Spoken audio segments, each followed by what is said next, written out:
Paul. Thank you so much for being here today. Thank you for having me. I am so glad we get to talk about our practice together. I feel like I could talk to you for hours. So I've actually spent quite a bit of time trying to figure out how to ask you the right questions and like stay on track. Sure. You and I know each other from the Parkdale Prana Room, where you've taught me privately Reiki, and I've done some meditation classes with you, and we come from very different backgrounds. Can you tell me a little bit about yourself and your time of studying in Japan? I think it started in university. I became very much interested in consciousness and different types of philosophy. I started to study those angles, those aspects, and then I started to travel to explore it further. 3 years into traveling, I found myself in Japan. I was there for 3 years and studied, and it was mind-blowing. After that, it was China, which was also equally, if not even more so, because of the raw aspect of China. Yeah, I don't really remember how it all happened particularly, but it was not planned. It was just kind of, at the time I just went and I just fell with it and I flew with it, and it was just kind of a crazy story, but it was awesome. Awesome. Were you like into Tai Chi or any of these things, or did it just happen to you? I had done martial arts quite seriously as a kid, and then I got out of the whole dojo, tough guy scene, and I got really into, meditation, and I was really into Qigong. And Qigong, as it was described to me when I first learned it, was a Chinese form of yoga. It was just a selling point. He just told me that to get me in, because I was actually taking yoga, and I was having a frustrating time. That's hilarious. I couldn't learn yoga because of the language barrier. I was in the Czech Republic, and I didn't understand anything they were saying. And I was bitching about it at a bar one night to an older friend whom I kind of knew. And he's like, well, I can teach you yoga, but it's not really yoga. And then that's what took off. And so from that point on, I got really into those things. And then I found myself moving to China. I wanted to get more in depth with the Qigong from Japan to China. And I didn't want to go the whole fighting route. And then my teacher, whom I found, actually convinced me. He says, no, this is going to be a healthy aspect of what we could do here. This is fundamental, but we can strip away all the machismo and just really focus on the practice and really blast out what this is in a full-bodied sense versus, I'm a fighter, I like martial arts. Wow. Because that's not really my gig, and never really has What been. is machismo? Tough guy shit. Like the whole, like martial artists. It's kind of a douchey scene. It's a lot of, bravado. It's a lot of show me your moves. It's crap. I don't like it. Yeah. So when I moved to this town, I very much steered clear of that whole environment. Totally. Because it's not who I am, and it's not my clientele. But I'm very much into martial arts, if that makes sense. Totally, yeah. It makes, there's a part that, it sounds to me like there's a part that's like enjoying the whole practice, the physical element of it, but there's a component of not causing harm that also interests you as well. Well, you know what's interesting, and I always tell people this, Kung Fu, pronounced Gong Fu in Mandarin, is translated as being a skill acquired over time. As I tell people, you can be a mechanic on cars and have good Gong Fu. Yeah. It's just it's a honed skill set. Yeah. And in the Chinese way of approach, it involves all aspects of your day. Yeah. Not just martial arts, but this conversation, me with my kids, me riding the bus here today. All aspects are included to me, so it's more full-bodied as opposed to just compartmentalized. Last night I was at a party and I was like, I teach martial arts and meditation. And the girl's like, well, those are two opposite things. And I'm like, exactly, you have no idea. That's the misunderstanding. Totally. Meditators don't like martial artists. Reiki people don't like Kung Fu people. Yeah. And it's all the same. It's all the same. Right? I mean, not really, but yes.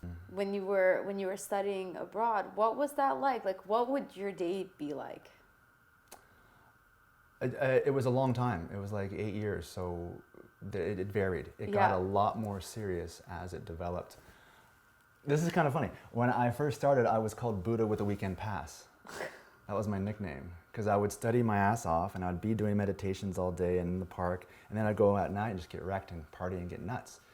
And so it was an escapist kind of dichotomy that I was working out of from my youth, because I was pretty wild in my youth, but very much interested in depth. Totally. Right? So at that time it was useful and it was awesome, and then it just became everything, where every part of my life, my friendships, the work I started to do, it was all just like, it had to be everything. And so, you know, it was getting up early, doing a lot of crazy shit, doing anything they would say, holding postures for long periods of time. And to be honest, it was amazing, but it was really difficult. People look at that time, oh, you're so lucky. It was like personal, like transformative hell. Yeah. Where I just felt bad about myself all the time, and I worked through that to build a better relationship with who I am. Yeah. But yeah, not easy, but I mean, amazing at the same time.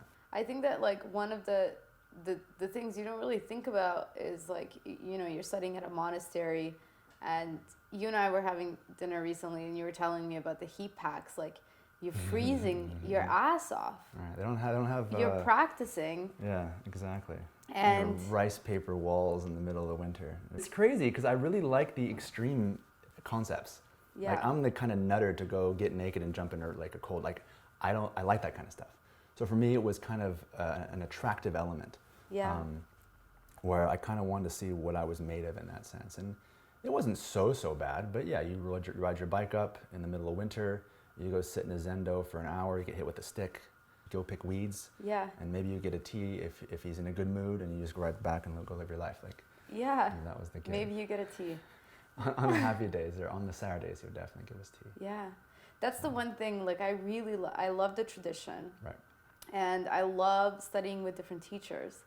But there's like a part of me that's like really resistant, or that feels judgment towards the whole mentality around, you are my student, you will follow what I have to say. If you are a good student, then I will teach you further. If you're not a good student, then you don't get taught anything else. And like some of the problems that arise with that, you have a very open approach to teaching. I've studied with you in a group and one-on-one. Like, how can you tell me a little bit about your experiences with those things? It came into kind of a little bit of this, because I was learning from Japanese and Chinese teachers, yet I'm some punk from the States. And I had attitude, and they crushed that in various ways, which was amazing and difficult. But the most important thing that I found was I was working with somewhat of an archaic system, a very manly system, a very bravado, you do what I say system. And I'm like, well, why? Well, why? Well, why? And at first they're like, how dare you question me? Are you challenging this? And I'm like, no, I just want to know why. And after a while, especially with my Chinese teacher, he's like, oh, you just want to know why? Oh, great. And he opened up to me in a way that he would not, and still probably does not, do with his Chinese students, based on just the cultural context, the traditional, continuum. Totally. And so when I came in being a freak, because that's how they saw me, they were a little more lenient with how they were with me. And that was a game changer. And that's kind of how I see it all going. Unfortunately, that generation, they're my father's age, they're they're older. That's just how it goes. Totally. Right? I was talking to a friend recently, in the sense of like, if your chin comes forward in meditation a little bit forward, you get hit to this day. Do you think some of those things are changing? Do you think that there's space for change in regards to some of those rules? I think the change is inevitable, and the strict adherence to these kinds of what I consider minimal aspects of tradition are dogmatic and useless. And this is where tradition becomes limited or limiting. Yeah. I'm a traditionalist. I was raised traditional in everything I do. And I really find truth in the fundamental mechanisms. That being said, if you get lost on the ponytail or, the style, the way you hold your stick, and you read too much into that, obviously you're going to miss what this is. Yeah. You know, for example, at my happy hours, I'm not a fan of the bells with my meditations. So I stopped using them. And I was, raised with the sticks, which are very, kind of, they wake you up. It's kind of scary. Totally. And so I stopped the bells, and I just clapped my hands one day, and this woman right in front of me just jumped out of her skin. And I was like, well, shit, this is not a good sell, and this is not the kind of people I'm working with. So now I just very gently say, okay, we're done now. Yeah. And there's no bells and there's no sticks. Yes. So that's what you're seeing in terms of, transition. But totally. I think it's really exciting because we're going to begin to see what a practice, whatever that means in terms of a modality, really is, beyond all the cultural kind of things that kind of catch. Yeah. And like I said before, limit what this is. Yeah. And I feel like I'm aligned with you in the sense that I love the tradition, but I like to teach it in a way that people can understand. Right. And I loved your approach about when I get your newsletter, I know that it's like a no bullshit. There's no bullshit. Kind it's of offensive. really Patrick Swayze bit. That was totally. It's just like you being Paul and teaching what you know, what you've been taught. And I guess I would even say you're teaching parts of yourself that are that feel personal to you. And so I'm wondering what your practice is like these days, as maybe opposed to what it used to be. And the reason why I'm asking you this is because, I've met your beautiful children, and I know you have a wonderful wife, and I'm sure you don't have 2-3 hours a day to do your practice. How has your practice changed? Drastically, and it's always still changing. I mean, every couple of months I'm doing something different in that sense.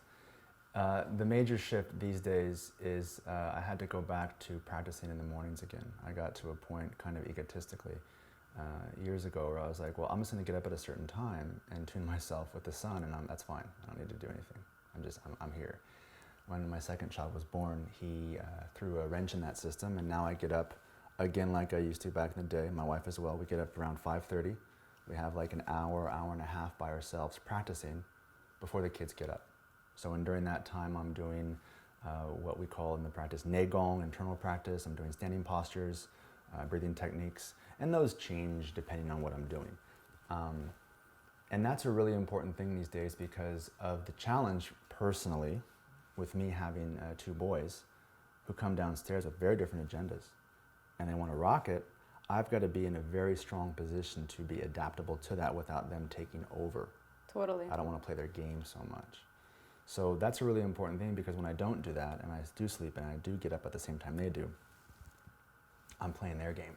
You're just going along. I have to, I have no choice. So I like to center myself, regardless, there's no talking, there's no phone, there's no, even with my wife, it's like, hey, maybe, and we just do our thing. And after she's done, after I'm done, then we start having our chats. Totally. Then the kids come downstairs. Then I'm looking at, emails and such. That's amazing. But beyond that, that's just like the basic. But beyond that, it's being conscious at all times. And that is, I think, the very interesting component. The morning practice is like me brushing my teeth. I don't want to get cavities. That's going to keep me sustainable and somewhat adaptable to the flow of dynamic. Yeah. But the interesting bit is how I begin to use that, like in this, for example, riding to work, for example, or whatever. That's the interesting bit. What would you say to someone, and I don't mean this in like a mean way, or like I don't even want to should people, but I do hear of people that I've practiced with for years that have kids, and they say, well, I don't practice anymore. What would you say? Is there like a suggestion or a tip that you would give to someone who wants to go back to their practice, but they're not quite sure how to do that? I mean, there's a lot of things I would say, and that's a very generalized question because everyone's different. And a lot of what you're looking at for most people is this idealized desire versus resistance. Yeah. Mad resistance. Yeah, totally. And so when that is understood as being the limitation, okay, we'll go that route. Yeah, totally. And that's a whole... I love that you're saying that's its own angle. Totally. But to be honest, I think it's quite easy for us to not take the responsibility. For sure. And they're, and you got to want it, Yeah. The only determining factor with any sort of practice is you're looking at your life and how frustrated are you. And that's it. That's what determines if you're going to get off your ass and do it, or you're just going to be like, oh yeah, this is me. This is what I'm going to be. This is where I'm going to stay. And that's fine. Yeah. And then there's some of us who just want more. Totally. And so that's kind of the motivation. I remember being actually in therapy, and there was an exercise, and I could not do it, and I refused to do it. And even though I was in therapy, so at that point in my life, I thought therapy was very separate from my meditation practice and yoga practice and all these kinds of things. Sure. The therapist allowed me the place to explore that resistance, why, or just to even feel the resistance. And I felt so much more free after that actually that place of resistance was what I had to get really honest about. Right. Absolutely. That was my place of honesty. And after that, I felt I felt freed, because it's I come from this background. It's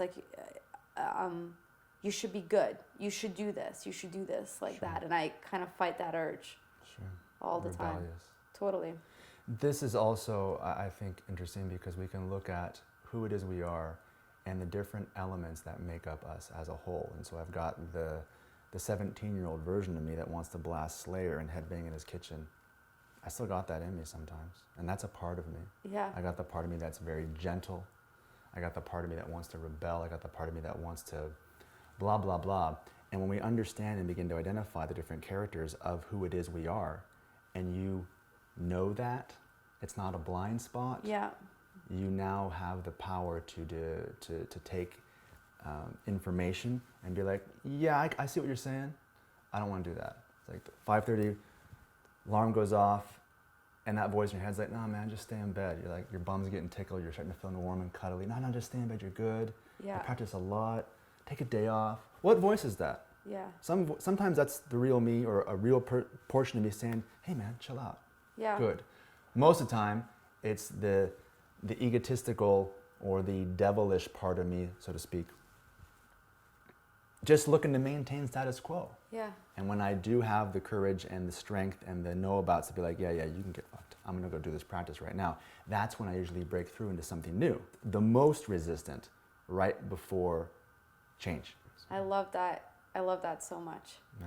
I was in a meeting with someone not that long ago, and I guess I was feeling rebellious that day, and so I had said something to the effect of, I wish more yoga teachers practiced. And the person's response to me was, well, I don't think that you need to have a practice in order to be a good yoga teacher.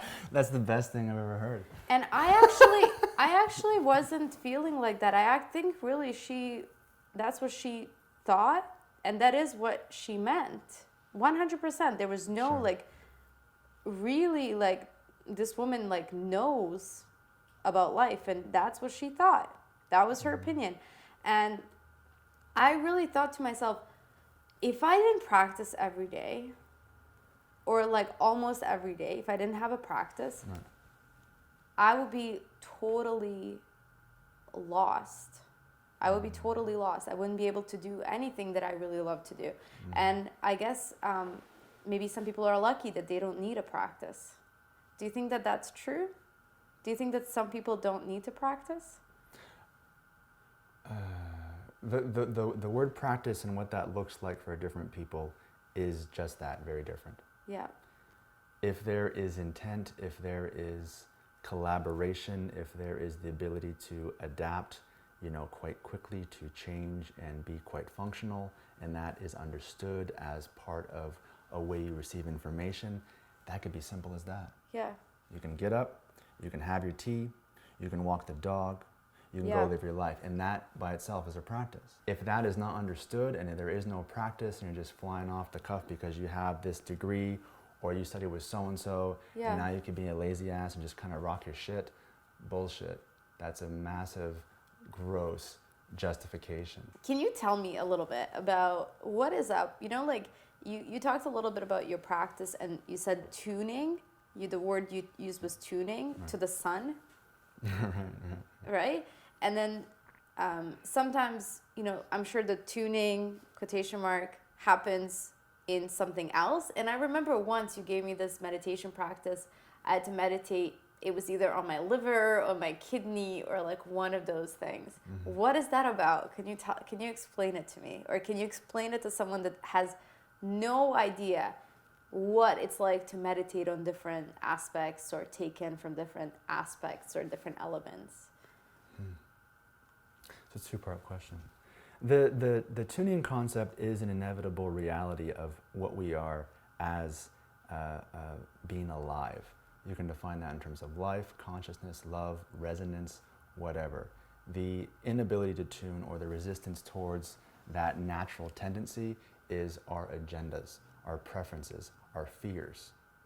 When we get those out of the way, the naturalness is we just create homeostasis in the body, because that's what the body's trying to do, and we tune very specifically, without trying at all, to letting go extent, not a try-hard technique, with what is particular into this moment. So there's that. The internal elements of organs, for example, typically house a great deal of history, emotion, unprocessed, unable to be processed information that we kind of stuff. Mm-hmm. And we live our lives and we close it off and we lock it away and we just keep on living our lives. But in there, it exists and it lives. And so in a way, you can think of it as kind of weight on your back or the shit you bring to the table. Mm-hmm.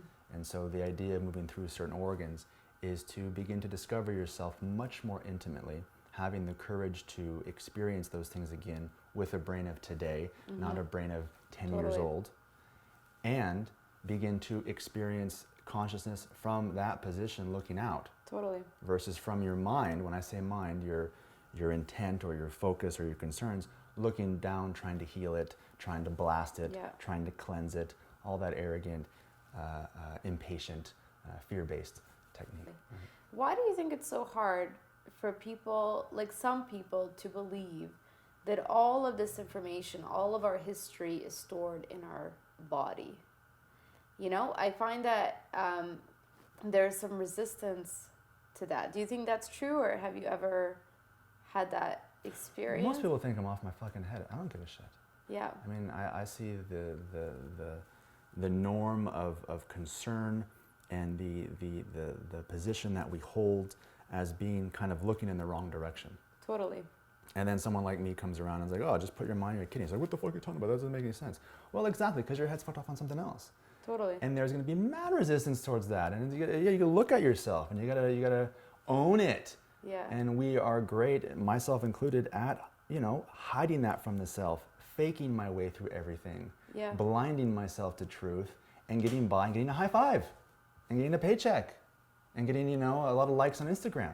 Yeah. But that's not real. That's just shit. To look at truth, we start to having to take away logic, take away our typical intellectual approach, and have the courage to explore and learn, versus be arrogant and to think we know shit about ourselves. Totally. The idea of our mind and what you think of as mind and what the tissue says, two very different stories. I think I'm a laid back dude. Not at all. You get in there and control freak, fear-based, all that shit just sits in there, right? So I always wanted to study. Like my life goal is just to keep on studying. And I find studying really valuable and being around smart people really valuable, right? Mm-hmm. So there's like a part of me that adds to my ego through that, right? Mm-hmm. And I went to school because I was really hoping that I would learn more and be around smart people and get a lot out of that. And what I realized is that sometimes I would be sitting in a room with therapists, and some of those people have multiple degrees and have been doing this work a lot of the time, like most of their lives or whatever, and they were all saying the same thing, which was the felt experience. Never mind what your head says. What does your body say? Listen to the body feeling. What is your body saying? And just to honor and trust what the body needs is such a scary thing. Mm-hmm.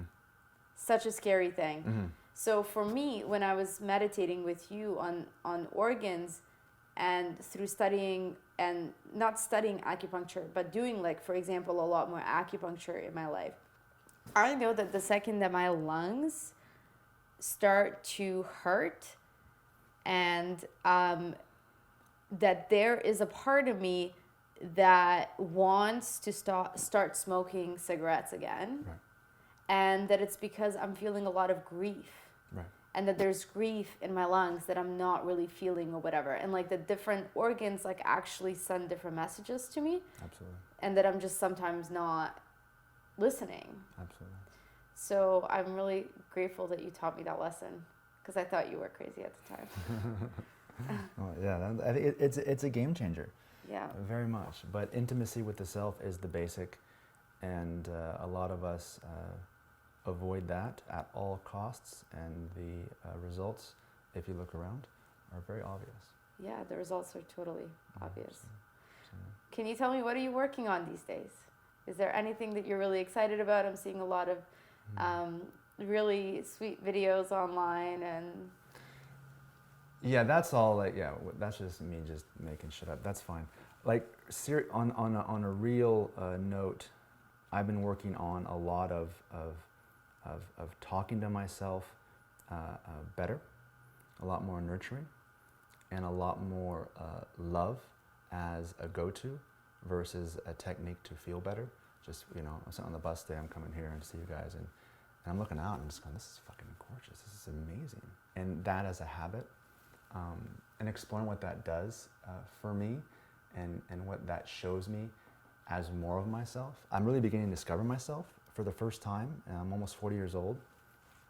And, you know, the excitement and the touchy-feeliness and the just full of energy, that's always who I've been. And I've just always suppressed it and denied it to fit in and be cool, right? Mm-hmm. And so now it's just really massively coming out, and I'm just like, well, here's my shit. And it feels amazing, and it's blowing my mind, and it's improving every single aspect of my day and my relationships. That's what is just, it's just fucking love just flying out. That's what it is right now. Oh my gosh. That's what I'm doing. Well. That is so beautiful.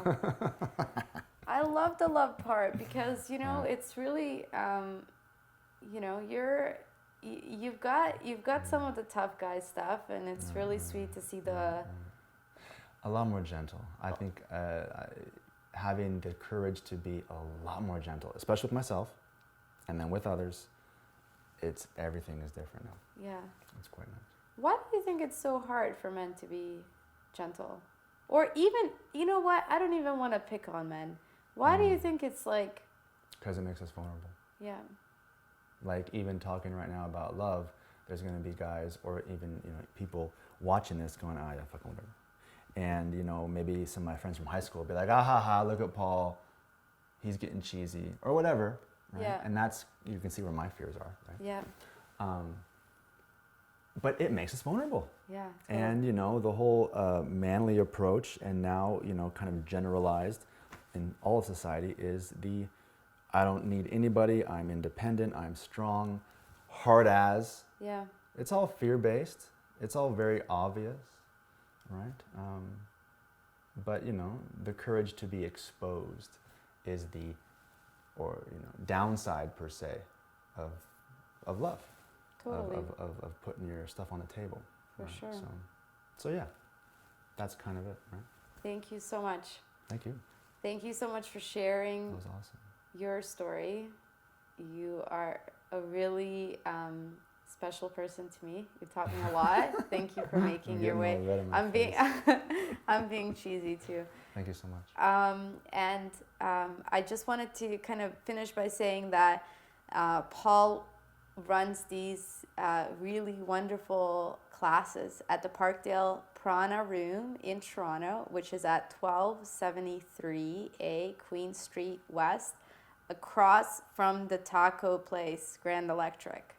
That's the monument, right? I know, you have to tell Everybody that part. knows that place, right? And can you tell me some of the class times, because I can't remember all of them on the top of my head.